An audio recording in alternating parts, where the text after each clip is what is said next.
If you're like me, and you got no life and there's nowhere to go, then tune in to the Animation Truman Show. You'll be glad you did. And of course, it's true.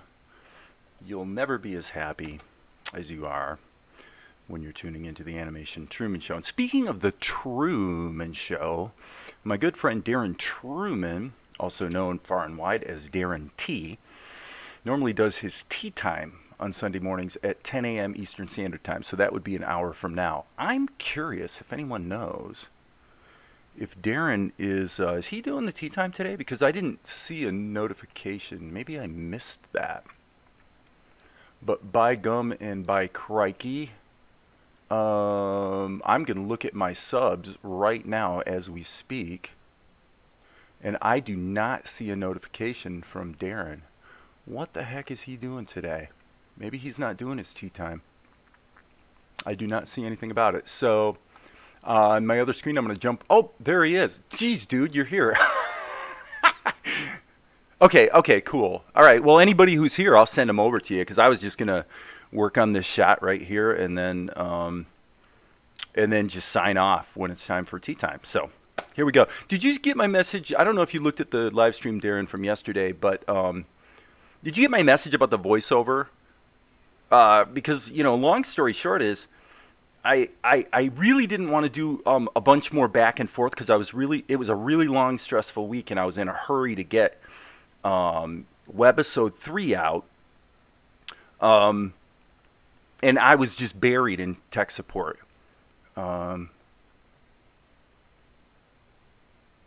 Okay, yeah, the notification. Yeah, okay. Okay, so here's the upshot. I did the voice of Vespar, but I basically played it as Darren T. For the most part, it would be like you with just a slight muting on your long U sounds, like, so cup. I think I'll take a drink now out of my cup. Would be more, just a little bit more cup. But yeah, I did it that way because I thought, all right, I'm kind of wanting to get this webisode out, but this lays the groundwork where if we want to dial it in, I could just swap your voice in for Vespar. And the thing I mentioned yesterday in the live stream is, at this point, if we jump over here, I really think that I project webisode 4 is only going to take 3 weeks, and actually webisode 5 is almost completely fine already. It's not going to need much fix-ups and stuff. This one's going to need some, but not a ton. So I expect, a month, 6 weeks from now. Yeah, it came out pretty quickly. Hopefully that's not a commentary as to about the quality one or the other. I was pretty happy with how it came out, honestly. But anyway, point of the story being that I expect by mid-April, basically by tax time, I think we're going to have both of these out. And if that's the case, at that point, it'll be a matter of actually regrouping with my distributor, probably pulling these down off YouTube and then prepping them to go to distribution. So they'll be reconfigured into 24-minute episode. At that point, if we want to make additional changes, like on the voices, anywhere in that pipeline, it doesn't matter. I mean, it's my show. I can do what I want, right? So anyway,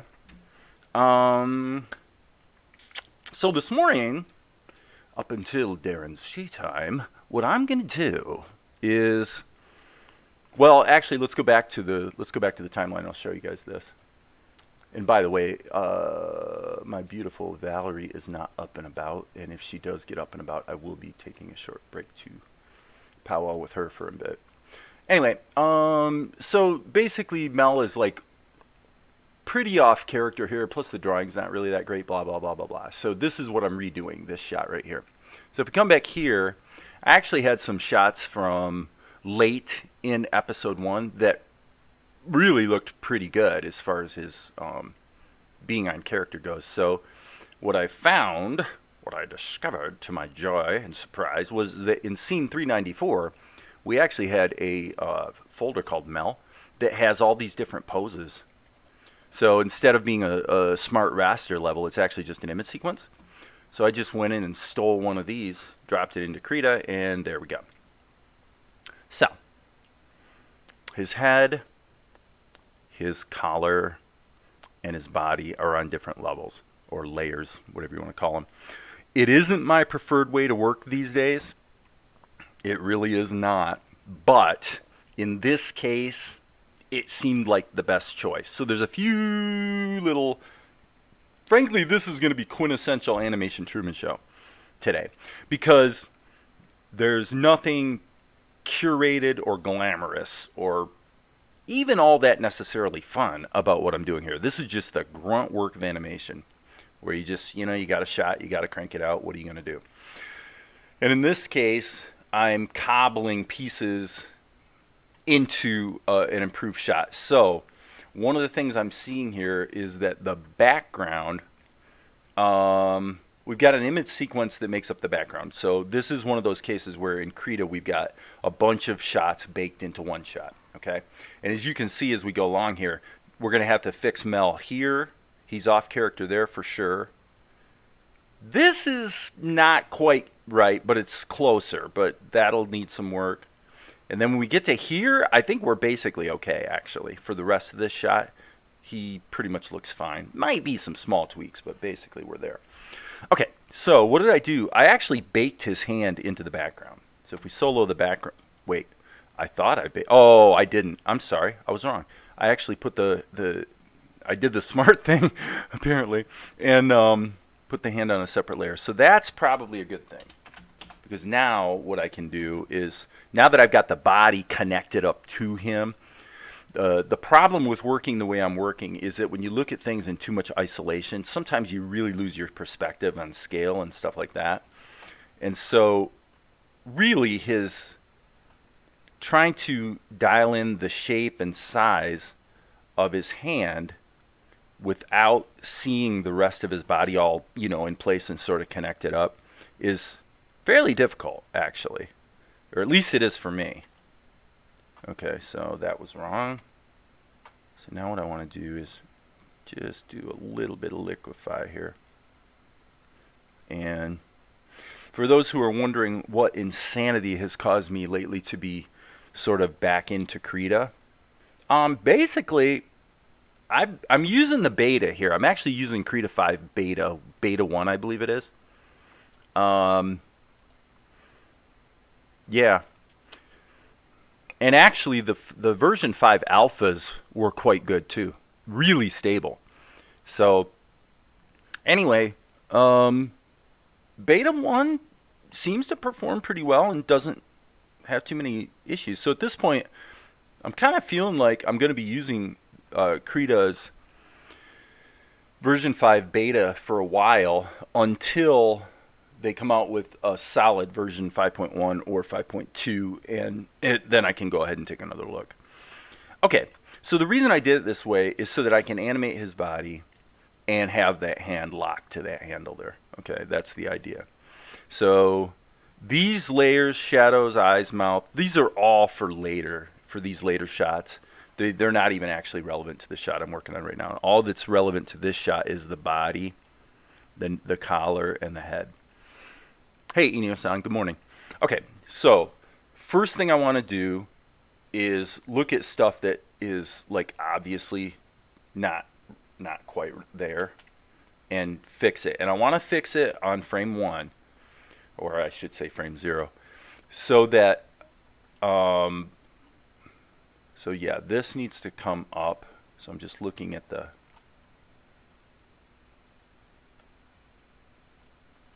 shoulder situation. Okay, that's too much. I need to flip the canvas. Unfortunately, if you have a lot of layers, flipping the canvas can be kind of a little bit of a slow process.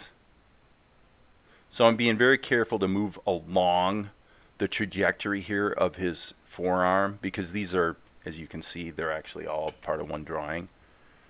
And this would have really been easier if I would have gotten the full sketch in place. But, well, folks, I didn't. So I'm going to zoom way in here. This may make more sense to just draw over, actually. So Meaning what? Well, if I take the G key and just take a little more of a bite out of that right there, I think that's probably okay. And you know, the question is, do we really need to see any more of that arm? I don't think we do. Honestly, friends, I don't think we do.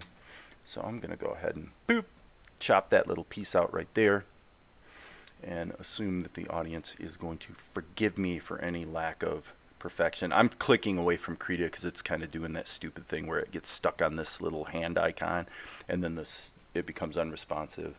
That's something, I have no idea what the story is on that, and it could have something to do with my tablet driver. Actually, it may have nothing to do with Krita, although to be fair, I haven't seen that happen with any other applications. But anywho, so what we're going to do is we're going to do these fix-ups, and the probably the key thing about it is going to be animating Mel's attitude, because his shoulders are going to kind of come up and then fall and sink. It's like a sigh type of situation. So that's what we're doing. We're basically doing a sigh. Okay, hit the 5 key to get rid of the screen rotation. And then I want to go ahead and jumping to the collar layer to punch this stuff up a bit. I probably shouldn't do that. I probably should be careful to make sure I'm in the body layer before I add any extra lines, just so I'm not giving myself problems later when I go to animate it. So N key, so we see the actual size. So this is definitely proportioned a little better than the old shot. So let's save our work. Now, let me think about this.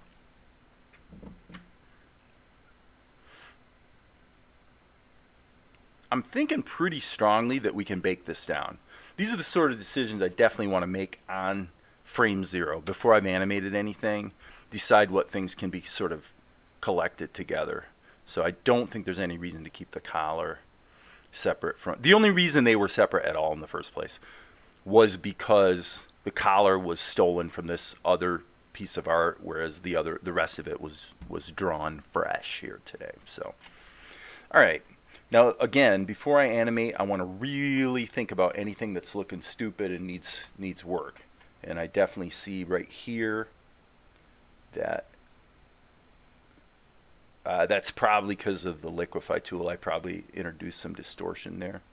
But this is something I've been doing more and more of lately, is finding myself, you know, it's the anime mentality. The idea is that it's really not about the animation as much as it's about the drawing. Get the drawing right, get the art right, get the lighting right, get the background right. Because it's for economic reasons, obviously, which I think was the driver. You know, the aesthetic of anime was driven by economy or economics, not so much by, you know, I have to be careful because it sounds like I'm taking away from the coolness or quality or whatever of anime, and I'm not at all. I actually love the aesthetic of anime. You know, I've been watching Toradora myself the last few days. Quite a funny little show, but the reason anime looks the way it does is basically economic. How can we do as little animation as possible? And I love that because it causes you to be really creative about how you tell your story. So anyway, I'm rambling. What my point is that I've been trying to do that more and more, where I take the anime approach and say, okay, what's the one pose or expression or whatever that best captures the storytelling intent of this one shot, this 1 2 to 5 second shot. Get that drawing right, then think about how it's going to move. Now, that's not always true. As soon as I say that, the very next shot I work on, I will guarantee you, is going to be all about movement. You know, it's going to require a very meticulous pencil test where you really plan out a lot of movement and stuff like that. So yeah, you've got your money shots. You do have them.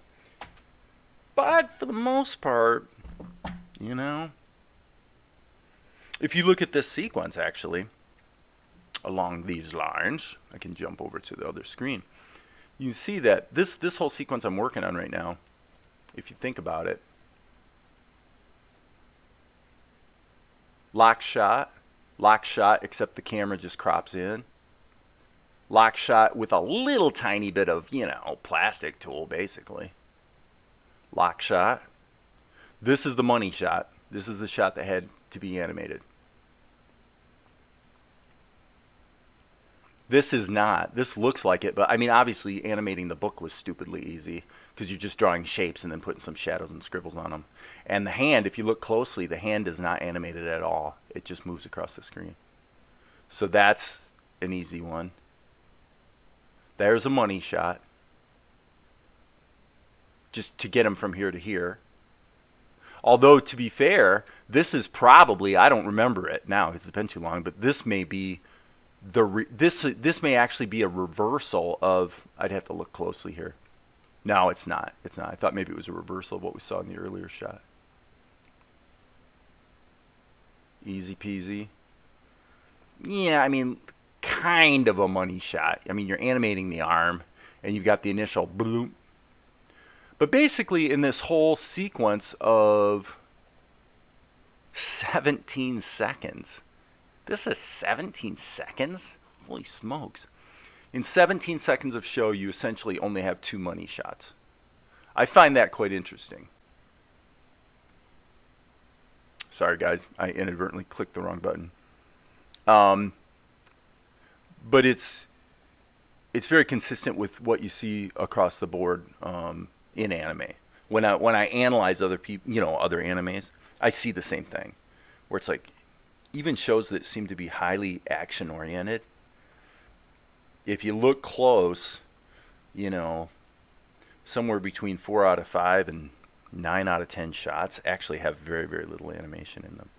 So not necessarily saying that's a good thing, but what I'm saying is, I suppose if there's a point, the point is that if you really look at the animation, the 2D animation space in terms of what people that are into animation are turned on by and or talk about and or post, it tends to be Disney. It tends to be the full animation. And that's a beautiful thing. The problem is that it's really not economical to do at scale. And let's face it, the entire television industry figured that out 40, 50 years ago. That's why in the 1950s and into the 60s, you began to see the emergence of limited animation. And the, of course, shows like the Flintstones really took it to the next level in the same way that the Simpsons and Family Guy did, later on in the 80s and 90s. But the point is that we're not, I just emphasize that usually in this space, what people are all about, I think, is animation, whereas truthfully what I'm all about is storytelling. The animation is just a means to an end. And that doesn't mean you do a crappy job for no good reason. Right? I don't want to do a crappy job, although if, hey guys, I just released a new webisode of Salt and Light. There's a new 4-minute episode I just released last night. I'm sure there's plenty of things, that people could criticize about it, right? You could make the same, well, okay, I have to be careful how I put this, but I was going to say you can make the same criticisms of a show like Family Guy. Well, their animation sucks, there's hardly any animation going on. And that's exactly right, because it's not really about animation. So anyway, I ramble and digress. By the way, let me, for whoever watches this or is watching this, I guess the only people there's only one concurrent viewer. Who's here? Is it like, are we down to just you and me, Maria? I'm assuming you're here. All right, I need to animate this. So what we're going to do is we're going to ignore his head. And I think we'll go to frame 4. And now we're going to go a little bit liquefy crazy. Come on now. If you want Krita to remember the size you set the liquefy tool at, so it doesn't keep resetting, come up to this dial in, this slider here, and set the size here.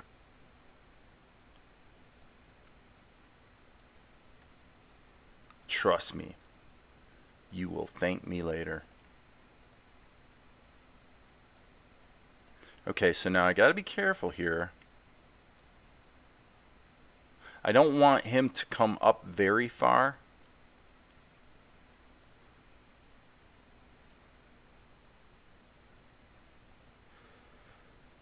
Okay, that's not bad.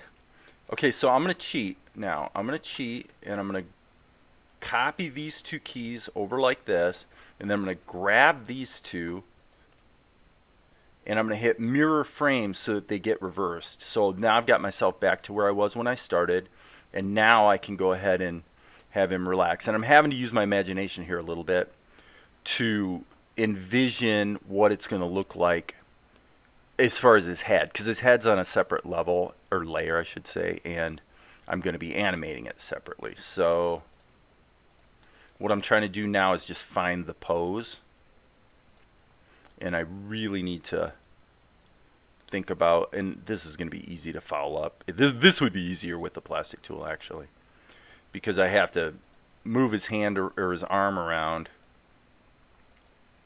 Yeah, this is actually probably going to go a little bit sideways, because I'm not going to do a good job of selling this change in orientation. It might turn out okay. Okay, I'm prepared right now to be embarrassed, because I have no idea how this is going to look. We'll figure out how the head animates here in just a second. Okay, not bad actually, not bad. The problem is here, so we've got this. Yeah, this last key, we'll just get rid of it. It doesn't help anyway. So now if we loop that, ignore his face. Yeah, okay, so we're okay. So now what we got to do is yeah, well, I expect everybody to leave when he starts. In fact, I'm signing off at 10. I'm signing off at 10 when Darren comes on. I'm working on this shot, so I figured I might as well turn on the live stream. The old Truman Show. Well, it's the animation Truman Show, and then you can go and watch the real Truman Show, which is, of course, Darren Truman's live stream. Okay, so let's go ahead and see what we can do with his head. Let's hit the A key. We're not doing liquefy. We're just doing a regular free transform. And, okay, so now it's debatable. Should I use a transform mask? The only reason in this case I can justify using a transform mask is that if I don't use a transform mask, I'm going to have to keep resetting the center point every single frame. But I'm going to try it this way.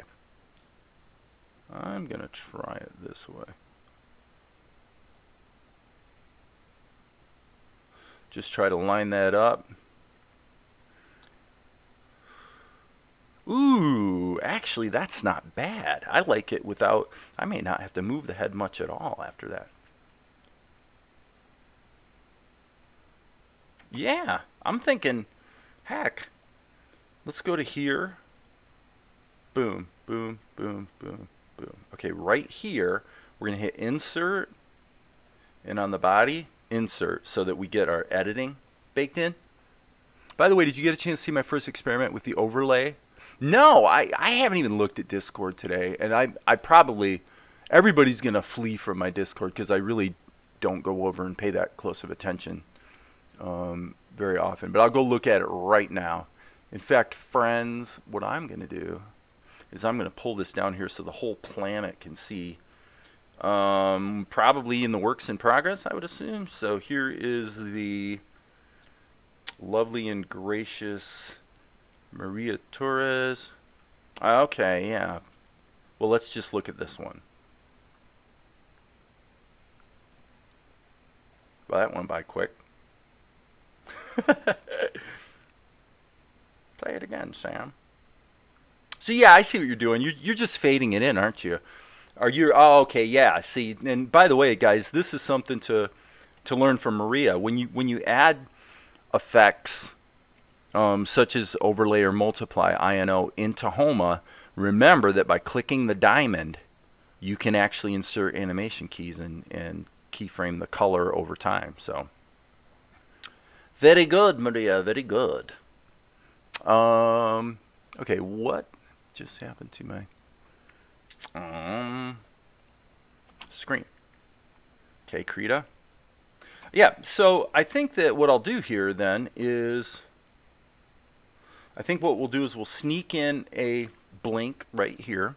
So we're going to do this in the most absolutely economical way. Watch this.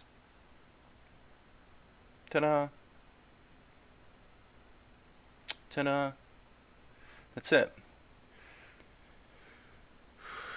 Okay. And now I want to think about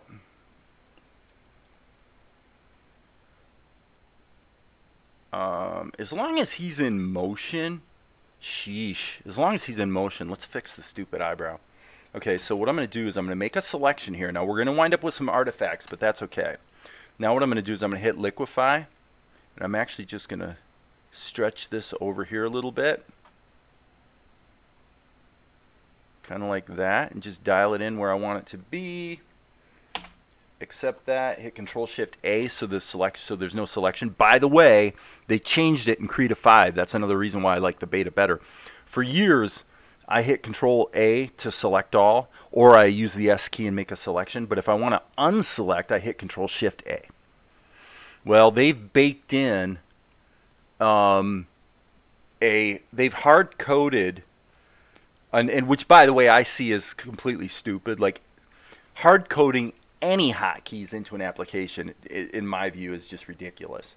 What you want to do is you want to have a mechanism where the application loads your hotkeys in from a simple text file that just maps the hotkeys, with the caveat that when you install the program, there is a text file there. There is a set of hotkeys, but they shouldn't be hard-coded ever into the application code.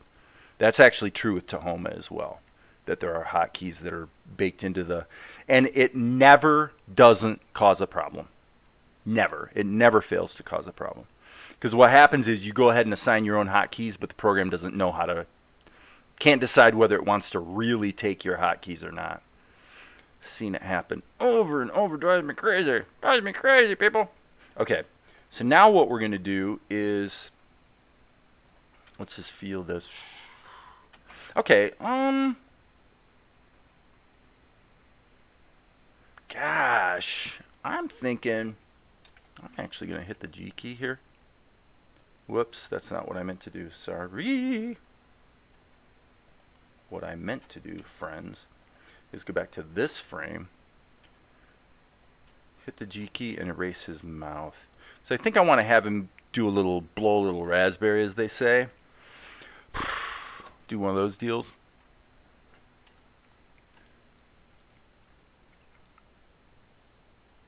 So, I'm just thinking about it, just feeling it as we go. I know I can see, obviously, there's a little bit of imbalance in his eyes. And let me think about this for a half second. Yes, I'm going to retreat from my earlier decision. I'm going to redo this animation with a transform mask, and I'll tell you why. Because the big advantage of a transform mask is that it gives you the ability to have a procedural workflow. In other words, I animated his head. I made his head kind of tilt up, and then realized that I need to kind of make some adjustments to his eyes. Well, the problem is that I would have to make that same change in every animated keyframe, because the movement of the body part is baked into the pixel grid, you know. And so I really have introduced a problem for myself. It makes way more sense to do this. Add a transform mask, and then on the transform mask we'll hit this, and with the transform mask we can actually set the center of it wherever we want, and it will stay there. But now, if I make any changes to the, oh, and by the way, I need to set one animation key. You do have to at least set one. And I think in this case, what did I do? Did I go like that? I think that's pretty much what I did. That looks fine, with the caveat that the destination is too early, I think. So let's pop that there. And then what we want to do is we want to take this key and go control drag it to here so that he doesn't start moving until we want him to. Okay, so let's see if we got that sort of right. Yeah, and so now what we can do is we can make any changes we want to the head, and all those changes will propagate through the animation. Make sense? Hey, Edyan Goswami, how you doing, buddy? Okay, so, meaning what? Well, two things. Number one, I can use the liquefy tool. We need to turn this off. But, so now I'm not really changing animation at all. All I'm doing is making, I'm baking some changes in to the, to a single static drawing, right?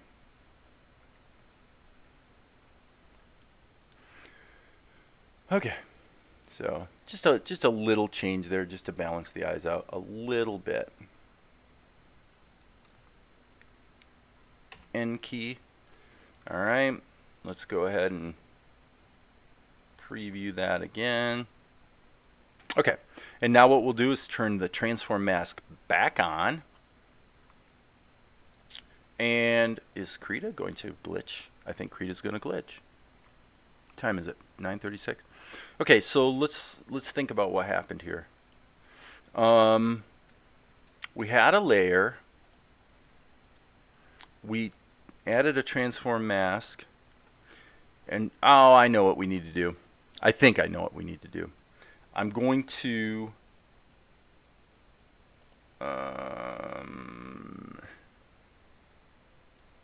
this is actually a little confusing. I'm glad you guys get to see it with me, because you'll see that this is a bit of a vexing thing. We know that we can't use liquefy with a transform mask. Okay? Well, that's not completely true. You can use liquefy with a transform mask if you're using liquefy and your idea is to cause the liquefied deformation to propagate across multiple pictures, multiple animated frames. But you can't animate the liquefy effect. If you want to animate a transform mask, all you can do is animate a standard transform. Okay, meaning you get the widget that we can't actually see right now. Okay, now that's interesting too. So now I just clicked on it and it came back to life. Why? I actually have no idea. So, kind of an example of where the Krita animated transform mask, which is new to Krita 5, is a little bit buggy. But basically, if you're careful and you don't do the wrong things, it works pretty well. So what I did was, the 2D animation is a simple transform. But then what I did was, I then went into the individual drawing that's being transformed, and I made a change to it using liquefy, and that caused Krita to get confused. So if you turn this back on, you know what? Is it the memory buffers though? Let's do something here. Let's save this, and actually, yeah, let's save this. Let's kill Krita and restart it and see if that actually solves the problem. You know what? If we were in Tahoma, that's what we'd do, right? Because Tahoma's pretty forgiving. And I have a suspicion, and I'm going to go ahead and turn that transform mask back on. But yeah, so my point is that there's no reason why deforming the head with the liquefy tool should cause the transform mask not to work. If you want to make the transform mask not work, try adding animation keys and using liquefy on those animation keys. That will cause it to break every time. But this is a little strange. So this is 225.ping.craw. I'm going to kill it. and just reload Krita and see if we get lucky here. If we don't, we don't. All it means is I have to re-add the, I need to do,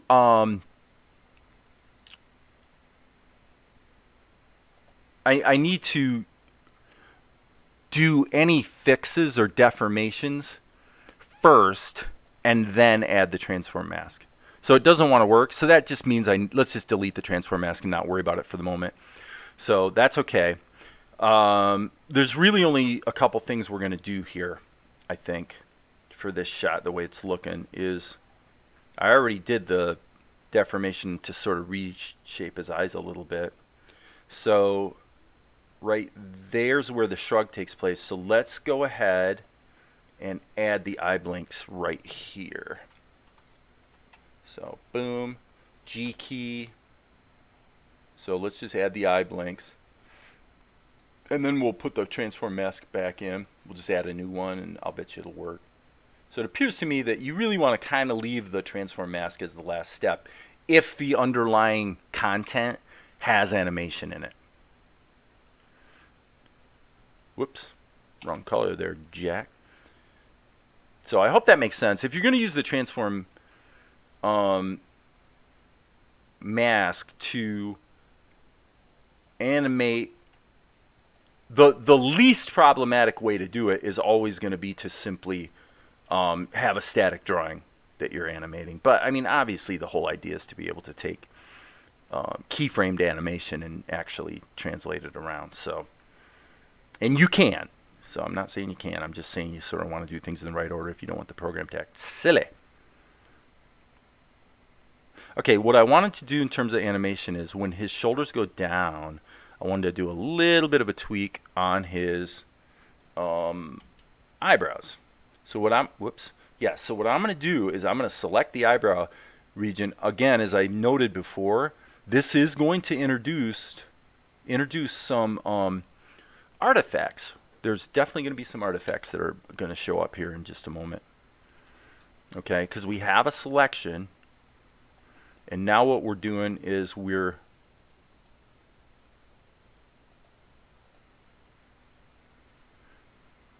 going to animate these guys a little bit,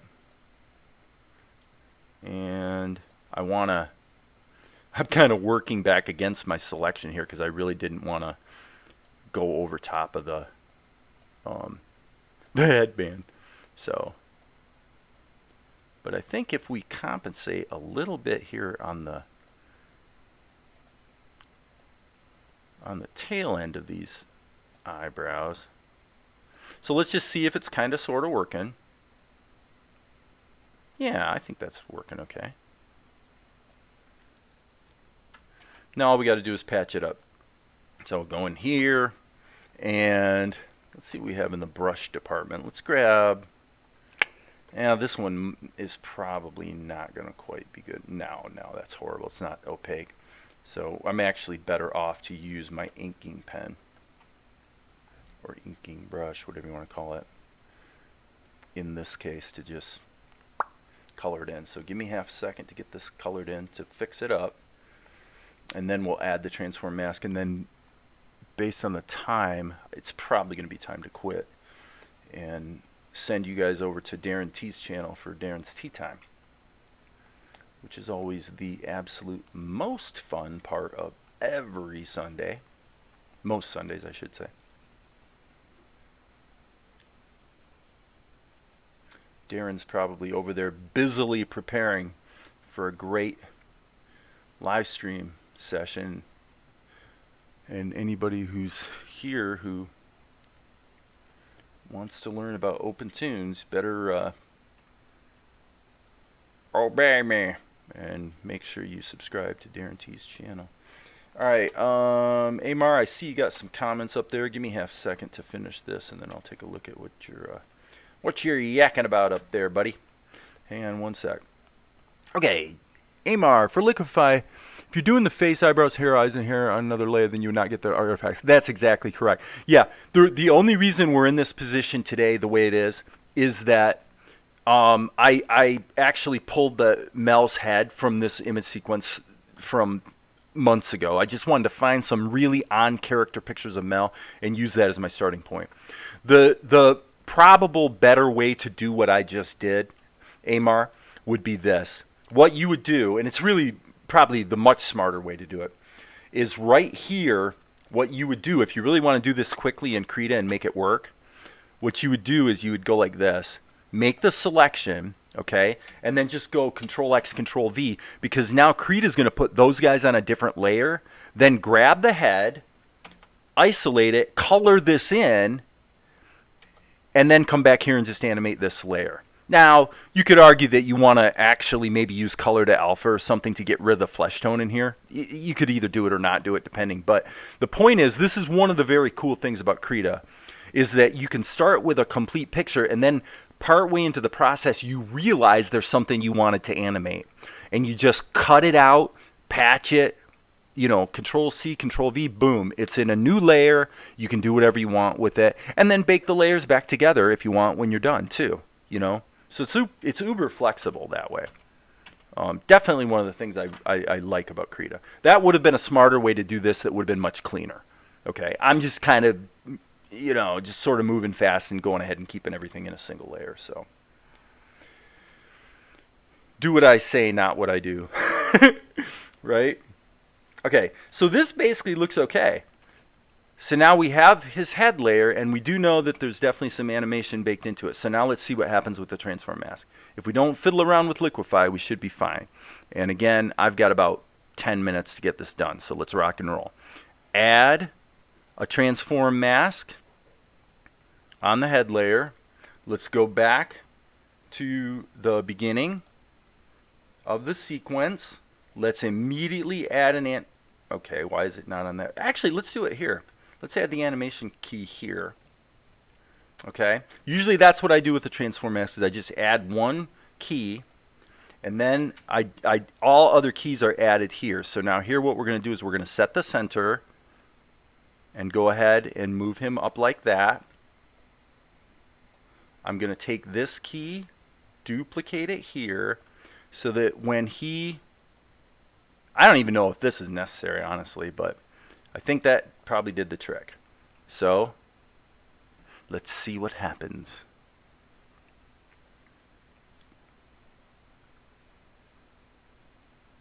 Perfect. It's perfect. It's not really perfect, but it's pretty good. And because I'll just say it's a damn sight better than what we had before. The shot that was in the show before was this, and he was really off character, and just, I mean, the animation of that really isn't that horrible, but yeah, that's just not where we needed to be in terms of characterization. So this is much improved, and now we can go ahead and cut that into the show and keep moving forward. So I think with that, I'm going to sign off. Good question, Amar. I want to encourage everybody to go to this guy's channel now, because he's going to be live streaming in like not 1 minute, in about 13 minutes at 10 a.m. Eastern Standard Time. Darren T is going to be streaming and talking about OpenTunes and Tahoma 2D, no doubt, since that's pretty much his hot topic. And by the way, here on the head, you have a choice to make. Do you want to bake the transform mask down into the layer or not? Usually what I've been finding myself doing is turning the layer off, instantly making a duplicate, and then doing flatten layer, which bakes the animation into the head layer. So now I'm going to have a little more efficient playback for sure, as you can see. But also, I've got this backup copy so that if I want to go back and make some changes to the individual frames or whatever, I can. So anyway, with that, I am signing off. And as you guys know, you better go over to Darren T's channel. And of course, there will be more later.